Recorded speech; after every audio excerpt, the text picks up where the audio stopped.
Üçüncü video. Videolar sığmadığı için. Şimdi açak. Bismillah. Bu hesabı zaten lazım böyle. Bu hesapta hala birbirinde yoktu. En sevdiğim karakter. Bu hesapta yok böyle.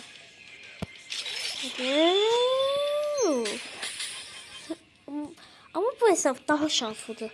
Yani o hesabından bu hesabım daha şanslıdır. Bir günde 4 tane karakteri çıkartmıştım bunda. Şunu bir. Haydi. Lazım değil de bu hesaba savaşım olsun. Seçim burada mod oynamam zaten. Mod seçim. Sevdiğim bir karakterdi. Bak o hediyeleri korktuğum şeyler. Aha, inanmadım. Bak buna inanmadım. Gizemli. Bak bu hesabı Edgar diye çok seviyorum.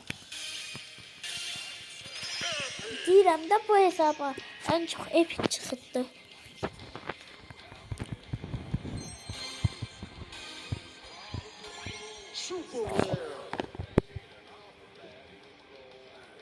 Hesabım gerçekten şanslıdır.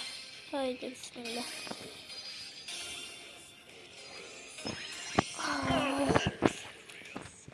Ve bu hesapta 54. destansı. Kapı açalım. Kas kapı açalım. Şey bölündü. Oo, 4'e bölündü.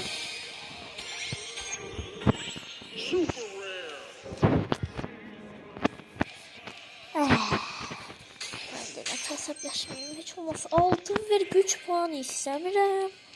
Bir tane var alabileceğim kostümden. Bak o bir hesabı istiyorum. Ama o hesabı 33 elmas, 36 elmas lazımdı. Neyse. Sağ olun dostlar.